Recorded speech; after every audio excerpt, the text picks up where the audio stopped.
దేవుడు వీళ్ళనే ఆశీర్వదిస్తాడు, ఇక వీళ్ళని తప్పితే ఇంకెవరిని ఆశీర్వదించడు అని ఒక్కళ్ళకే దేవుడు ఫిక్స్ అవ్వడం. దేవుడు ఎప్పుడు వ్యక్తుల మీద కానీ వ్యవస్థల మీద కానీ ఆధారపడడం, వ్యక్తిత్వం మీద దేవుడు ఆధారపడతాడు. ఆయన మనసు గెలుచుకునే వ్యక్తిత్వం నీలో ఉంటే నువ్వు ఏ కుటుంబంలో పుట్టావు, నన్ ఆఫ్ బిజినెస్.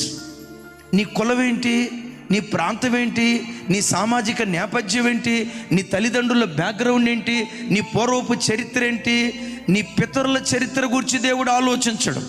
నీ తల్లి ఎవరు, నీ తండ్రి ఎవరు, వాళ్ళను గురించి దేవుడు ఆలోచించడు.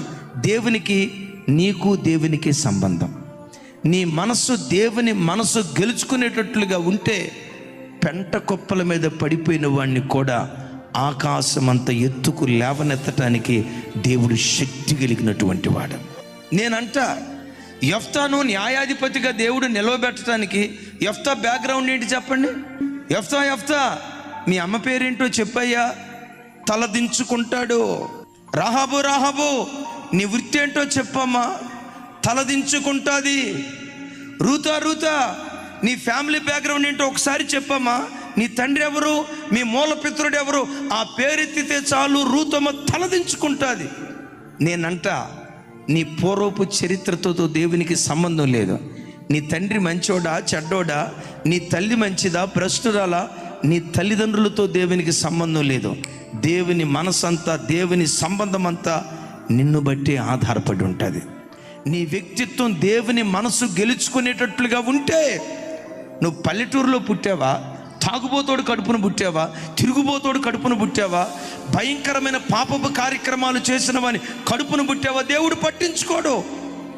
నీ ఒక్కడివి దేవుని కొరకు నువ్వు నిలవబడితే పెంట కుప్పల మీద నుంచి నిన్ను లేవనెత్తడానికి దేవుడు శక్తి కలిగిన వాడు.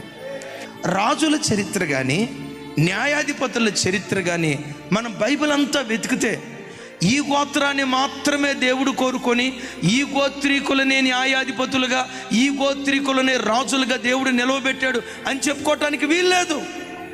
అన్ని గోత్రాల వారికి దేవుడు అవకాశం ఇచ్చాడు. ఇక్కడ దేవుని మనసు నేను చెప్పేది ఏంటో తెలుసా, ఆయన దగ్గరకు వచ్చిన ప్రతి బిడ్డను నిలవబెట్టాలనే దేవుడు కోరుకుంటాడు. నేనంట దేవుడు నిలవబెట్టని వ్యక్తులంటూ ఎవ్వరూ లేరు. అందరినీ నిలవబెట్టాలనుకుంటాడు. కొందరు కృపను కాపాడుకోవటాన్ని బట్టి కృప వెంబడి కృప పొందుకున్నారు. నా చేతులెత్తి దీవిస్తున్నాను, ఈ స్థలములో ఉన్న ప్రతి బిడ్డ కృప వెంబడి కృప పొందుకుందురుగాక.